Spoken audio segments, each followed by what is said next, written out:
What's going on, everybody? It's your boy Thingos back again, and you already know today we're gonna be talking about Invincible yet again.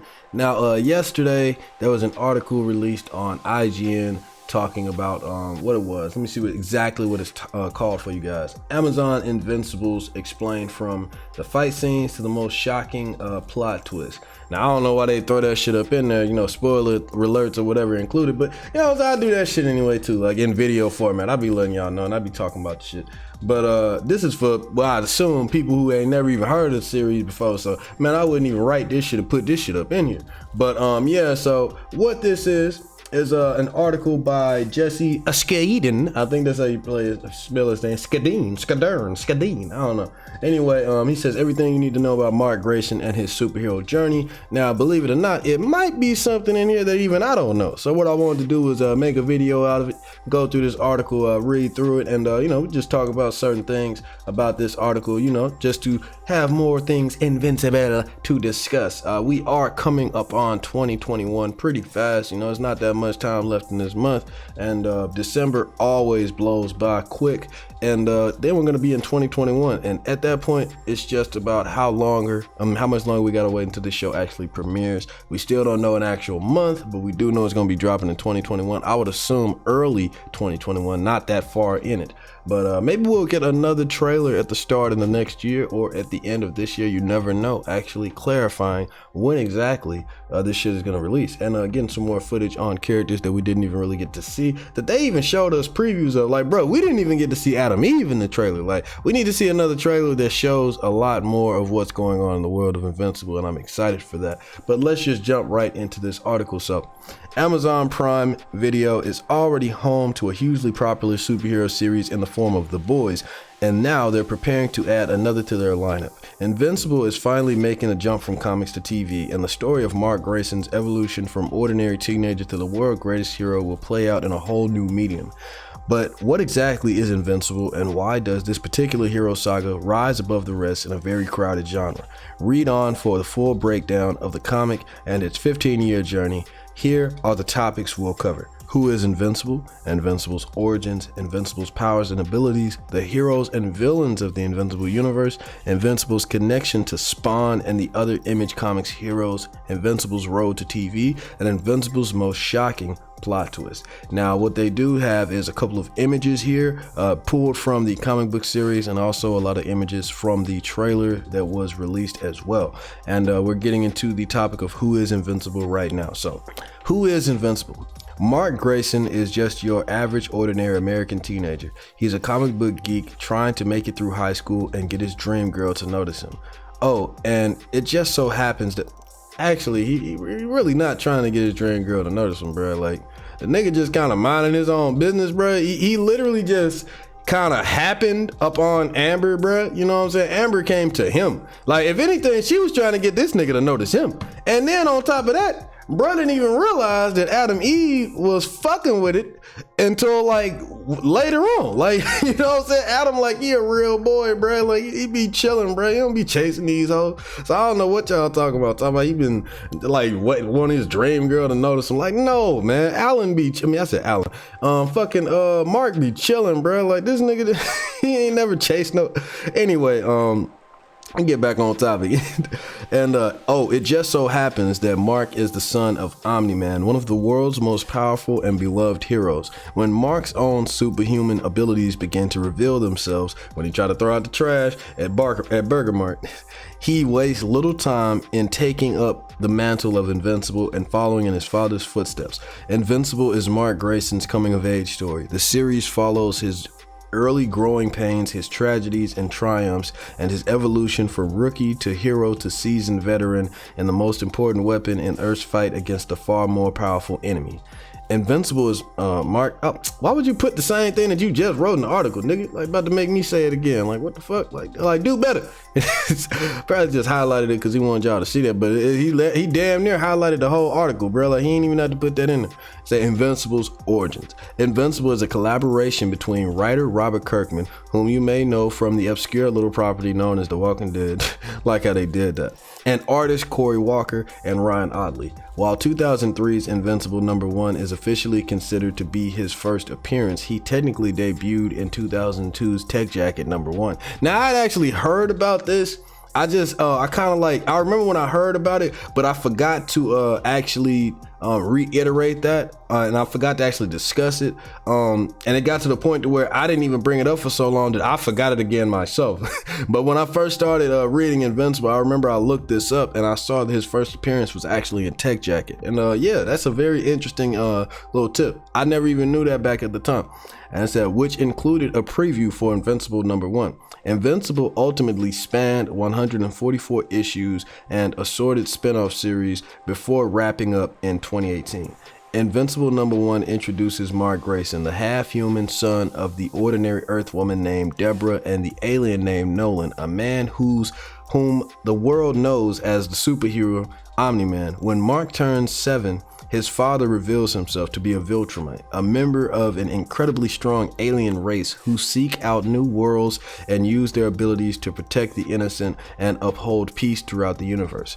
Though Nolan promises his son will one day manifest superhuman powers, Mark spends most of his childhood fearing he's just an ordinary human. Only at the age of 17 do Mark's powers finally reveal themselves, and he takes up the mantle of Invincible. Man, imagine if he was just a regular human with a dad like that, bro. Like, bro, I'd be mad as fuck. I'd be like, nigga, what the fuck happened? Why I ain't get them powers, bro? Like, you know, I'm trying to like my own, bro. You know what I'm saying? Invincible's powers and abilities.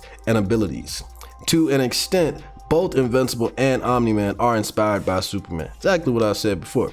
And so their superhuman powers closely resemble those of the Man of Steel. Invincible has super strength, invulnerability, and the power of flight along with accelerated healing. While he can't recover from wounds as quickly as, say, Wolverine, Invincible has repeatedly bounced back from injuries that would have killed a lesser hero.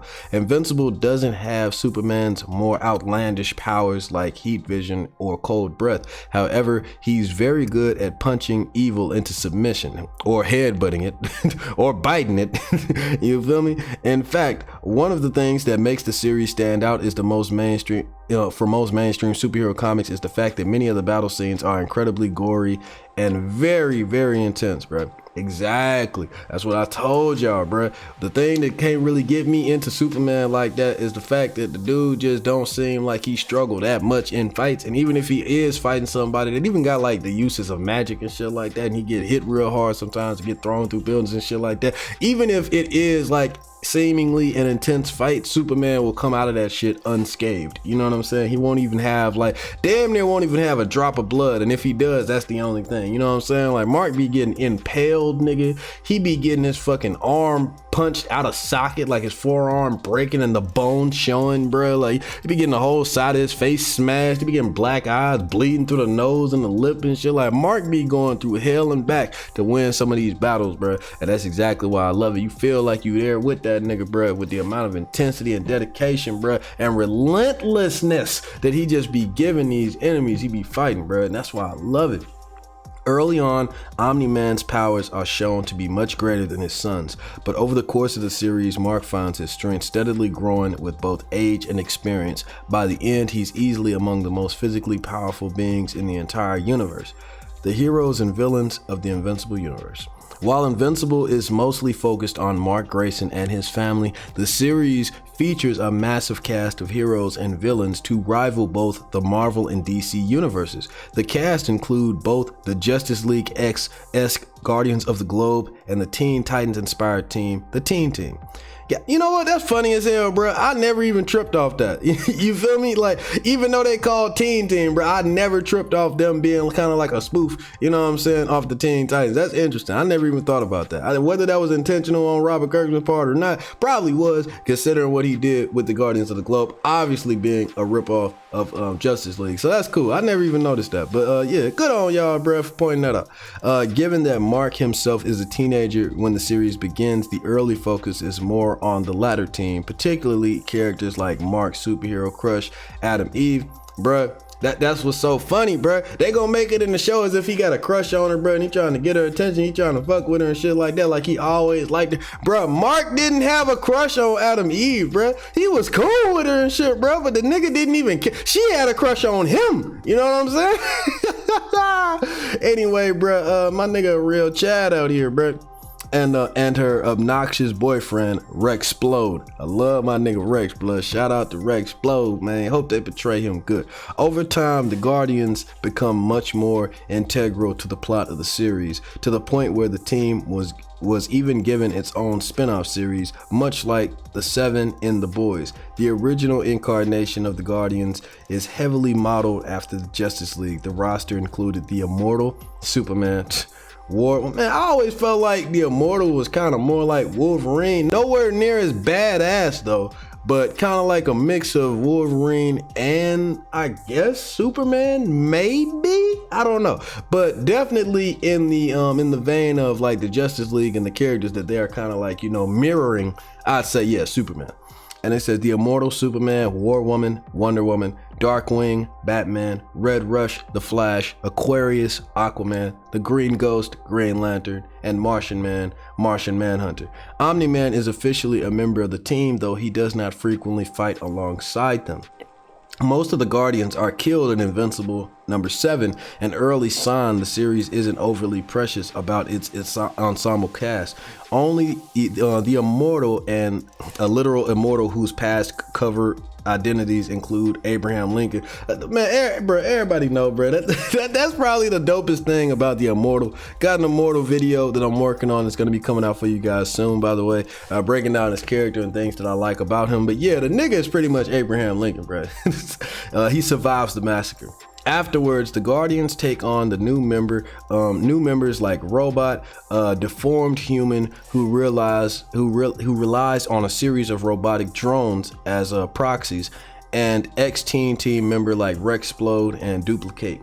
The new team becomes a government-run organization supervised by Agent Cecil Stedman. That's Walton Goggins' character. Stedman and Invincible have an antagonistic relationship that ebbs and flows over the course of the series. Invincible also has a hefty rogues gallery. Early on, he battles an alien warrior named, weirdly enough, Alan the Alien. However, the two quickly become friends. Alan, you feel me, bruh? Alan the Alien, man, a true bro, I fucking love you. However, the two quickly become friends and allies, and Alan plays a heavy role later in the series. Mark's primary nemesis also include the dimension-hopping mad scientist Angstrom Levi, which they haven't even shown a screenshot of. I want to see how you look in this show, bro. The human/dinosaur hybrid Dinosaurus and the cybernetic crime boss Machine Head. We definitely need to get more on Machine Head, bro. We don't even really know how deep his influence was besides what he was just saying in the comic book. You know what I'm saying? Show don't tell, bro. All they did was tell and not show. You feel me? There's another group of villains who move to the forefront of the series in the final years, but it's hard to say much about them without spoiling some of Invincible's biggest twist. One of the common threads with Invincible's supporting cast is that many of the characters tend to straddle the line between hero and villain, sometimes crossing back and forth between the two. Alan the Alien is the earliest example. Not really. I don't know what y'all talking about. Like, not really, bruh. You know what I'm saying? Like, not really, bro. Like, no. Like, bro, Alan was never considered a villain at all in life. They might change this up a little bit and kind of like make it seem like that way in the show, expand upon it, you know, make Alan seem more like a villain and shit like that. You know what I'm saying? But nah, bro, that's like, he ain't dangling on the line of nothing. You know what I'm saying? Even though he does, granted, make a couple of questionable decisions toward the end of the series that doesn't really put him in villain territory though. It just kind of like makes him a realistic character who considers more things, and it kind of leads down a path of him making a terrible mistake and you know what I'm saying, stuff like it just makes his character more interesting. But he never was like seen as a villain, bruh. So I don't know what bruh talking about, bruh. But it said Alan the Alien is the earliest example, but many characters close to Mark Grayson eventually transform from like a hero into a villain. Now I know the biggest example that they can use from this, bruh, is Robot. Robot might be the only example when I think about it. He like, that's how you do it right there. So I don't know what they talking about, like this long list of characters that have done this, bro. Like I don't know about that, but Robot, he prime example. Like that's, man, he got a brilliant arc. He might have the best character arc in the entire series, in my opinion. Invincible's connection to Spawn and the other Image Comics heroes. Invincible is easily among the most popular superhero comics not published by Marvel or DC. Part of the appeal of the franchise is that it's entirely creator-owned, giving Kirkman and his collaborators the freedom to make sweeping story changes that actually last and avoid the revolving door of death and resurrection that defies so many Marvel DC stories. Ah, yes, they are right about that. But one thing Invincible does not have in common with the various Marvel and DC properties is that it's part of a larger shared comic book universe. Technically, Invincible exists in the same universe as various other long-running Image Comics titles, such as Spawn, Savage Dragon, who actually guest stars. Both of them actually guest star, and Noble Causes, The Darkness, and Witchblade. Actually, all of them guest star, in fact. Or one of Mark Grayson's earliest appearances came in Savage Dragon number 102 that shared universe also once include teams like Wildcats, Wetworks, and Youngbloods, though those properties are newly controlled by other publishers.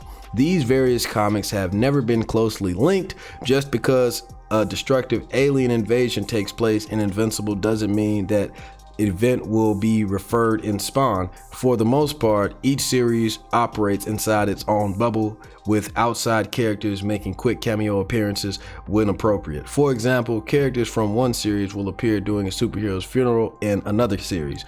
Or in another case, readers learn Mark's mother, Deborah, is friends with Claire Armstrong, wife of the cyborg super patriot. Ah, pretty cool.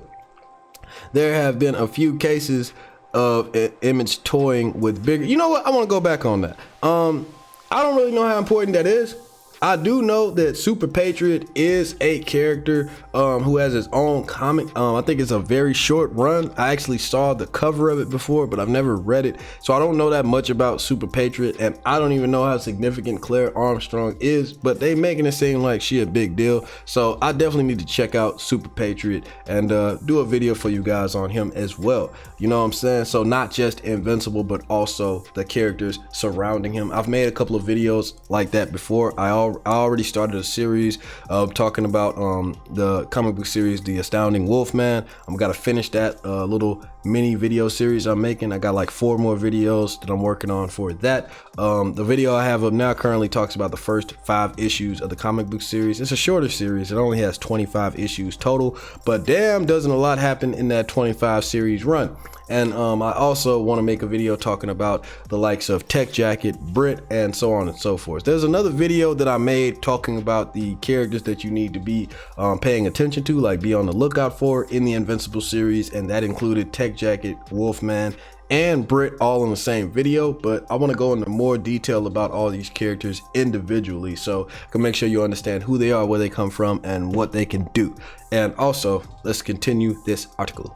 There have been a few cases of Image toying with bigger, more traditional superhero crossovers, including the infamously short-lived Image United. Invincible number 60 features Mark teaming up with his fellow Image heroes to slave off an invasion from his interdimensional doppelgangers. You already know the Invincible War. You feel me? Mark also briefly crosses over into the Marvel Universe and joins forces with Spider-Man in Marvel Team Up Volume number 314. I gotta read that. I've seen that, but I gotta read that shit because I really don't even know how that went. But it makes sense because Mark Grayson and Spider-Man, they would definitely make for a very interesting team up. I always said that it was like a mix between Superman and Spider-Man. Like Mark Grayson is like Spider-Man if he had powers of Superman, but you know what I'm saying, they do have like a lot of different traits that kind of like make them their own character. I feel like Spider-Man is way more nerdy than than Invincible, even though Invincible is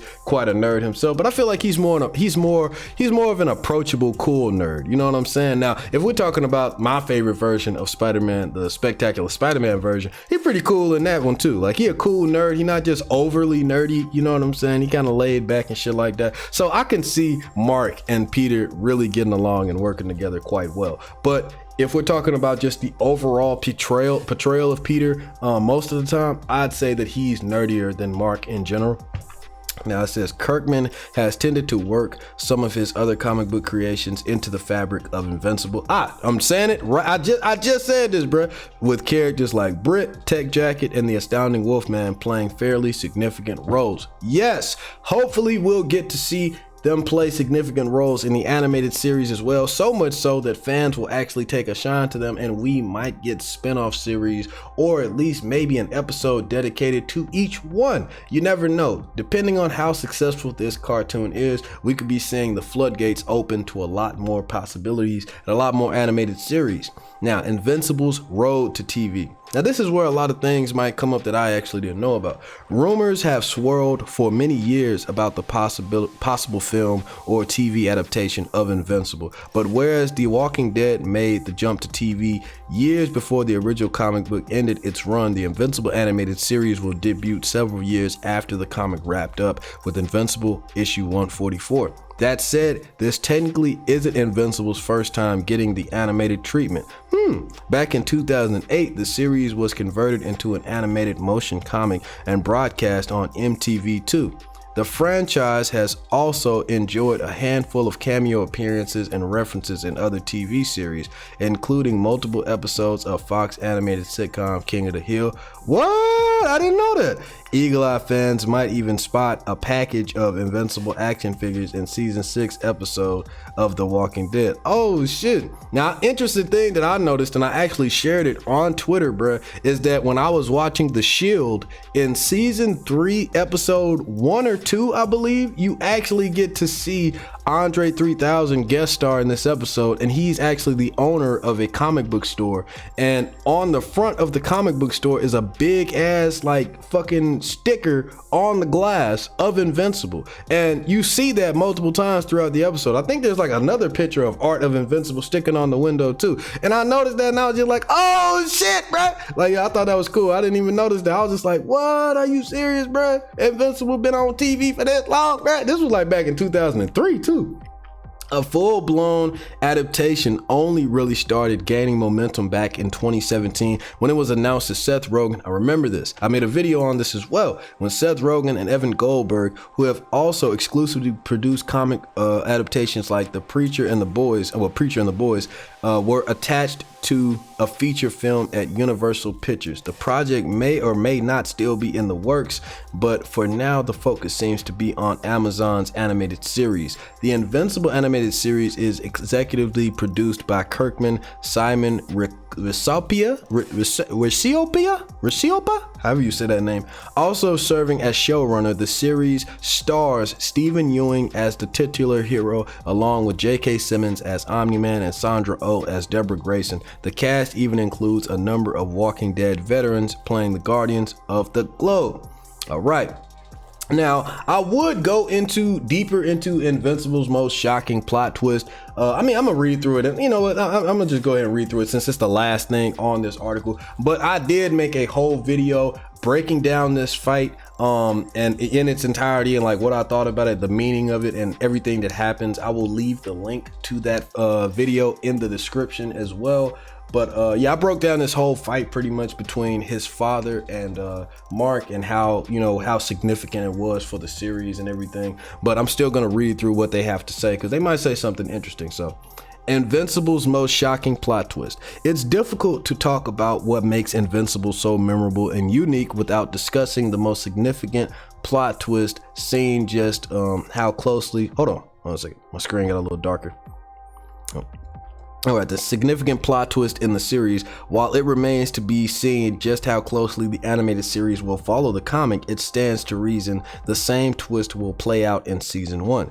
Invincible issue 12 throws reader for a loop with the reveal that Omni-Man is not at all what he seems. Rather than being a benevolent hero representing a peaceful alien culture, Omni-Man is actually an advanced scout for a bloodthirsty race of conquerors. He was sent to infiltrate Earth and pave the way for a Viltrumite invasion. When the truth comes out, Invincible has no choice but to fight his father, a battle that ends with Nolan nearly killing his son and fleeing Earth in shame.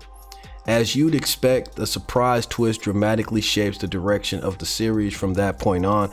Mark is forced to grapple with his first true failure as a superhero and the knowledge that his father has secretly been grooming Earth for an alien takeover. It's a pivotal step on his journey towards becoming the hero Earth needs. As for Omni-Man, the series gradually explores his conflicting motivations and his ultimate struggle to choose between his own people and his adopted home. As the series progresses, more and more attention is paid to the growing conflict between Invincibles and his intergalactic allies on one side and the Viltrumite Empire on the other. The struggle is further complicated through the addition of new characters like Mark's half-brother Oliver. The series' ultimate villain turns out to be Grand Admiral Thrag.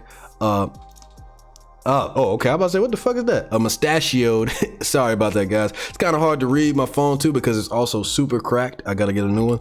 A mustachioed emperor of seemingly limitless physical strength. We probably won't meet Thrag in season 1 of the animated series, but he's bound to be out there somewhere just waiting to fold Earth into his ever-expanding empire. Now that's the whole article on IGN about everything that you need to know about Invincible. I really enjoyed going through this. There's a few things that they said that I didn't really agree with, and you know, I made my comments known throughout the video, but I really enjoyed going through this article with you guys. Let me know what you think about the article and what they said. If you got anything you want to add, please put it in the comments, and like, dislike, share, and subscribe, and let's continue the conversation above Invincible alive and well, even before and after the show. So man, let me know what you guys think, bro. Hope you having a good day, night, wherever you are, and until next time, guys, peace, man. Y'all mark your calendars, bro. Invincible about to be here real soon.